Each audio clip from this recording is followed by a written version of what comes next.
Si on a eu un positionnement vélo, est-ce qu'on doit faire un suivi? Et si oui, après combien de temps? Je réponds à cette question dans cette vidéo.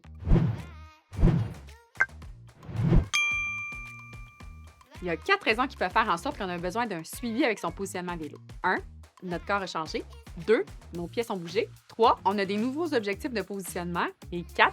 Certaines douleurs persistent. Alors, raison numéro 1. Notre corps a changé. Donc, notre mobilité, notre force et notre souplesse déterminent le positionnement qu'on peut se permettre pour être confortable sur son vélo. Si, par exemple, on a subi une blessure, c'est possible qu'on ait à réviser son positionnement par la suite. Je donne un exemple. Si, par exemple, vous avez une fracture ou si vous avez une reconstruction du ligament croisé, c'est possible qu'après votre chirurgie ou après votre immobilisation, vous restez avec une limitation de flexion du genou. Alors, à ce moment-là, c'est possible qu'on ait à changer votre positionnement en conséquence. Dans le même ordre d'idée, c'est possible aussi qu'avec les années, votre corps ait changé, que vous soyez par exemple plus sédentaire, que vous bougez un petit peu moins bien et qu'un positionnement qui était confortable auparavant ne le soit plus. L'inverse est possible aussi. On peut aussi réviser son bike fit parce qu'on est devenu plus souple, plus mobile ou plus fort.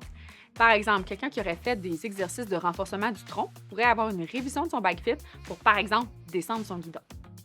Je prends 10 secondes pour vous encourager de manière très secrète à vous abonner à notre infolette exclusive remplie de culture cycliste, de codes promo.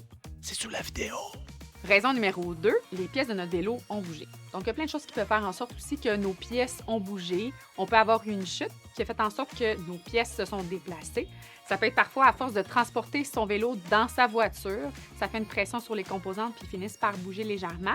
Ou même, par exemple, si on doit souvent mettre son vélo dans une boîte, par exemple, pour aller voyager, pour mettre son vélo, par exemple, en avion. Donc, même si on a notre fiche vélo, des fois, ça peut être difficile de remettre le positionnement exactement comme il était auparavant. Si c'est votre cas, si vous n'arrivez pas à retrouver votre positionnement, votre confort, venez nous voir en clinique et on va mesurer vos angles. C'est une manière beaucoup plus précise de savoir où vous étiez auparavant au niveau de votre positionnement. Raison numéro 3, on a des nouveaux objectifs de positionnement. Donc, il y a plein de choses qui peuvent faire en sorte qu'on a des nouveaux objectifs. Un exemple très fréquent qu'on voit en clinique, c'est quelqu'un qui avait un vélo de route et qui vient en clinique pour faire positionner des barres parce qu'il veut faire un triathlon, par exemple. Donc, la position vélo de route et la position triathlon est un petit peu différente.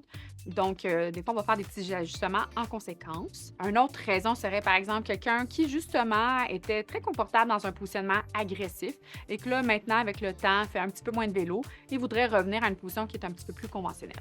On pourrait aussi faire l'inverse, comme on avait dit, si, par exemple, on a fait des exercices et qu'on se sent prêt à avoir une nouvelle position, peut-être une position qui est plus agressive. Raison numéro 4, certaines douleurs persistent. Donc, sachez que c'est tout à fait normal. Un positionnement, c'est un continuum.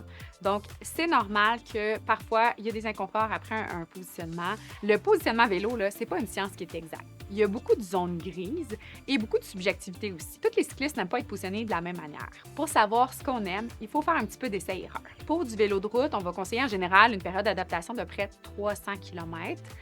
C'est normal là, d'avoir des inconforts pendant cette période-là, mais si au-delà de 300 km, là, vous restez avec des inconforts, c'est important de revenir nous voir. Alors voilà ce qui conclut cette capsule, en espérant que ça vous ait été bien utile. Si vous avez besoin de d'autres trucs et astuces, n'hésitez pas à aller vous abonner sur notre chaîne YouTube. Bon vélo!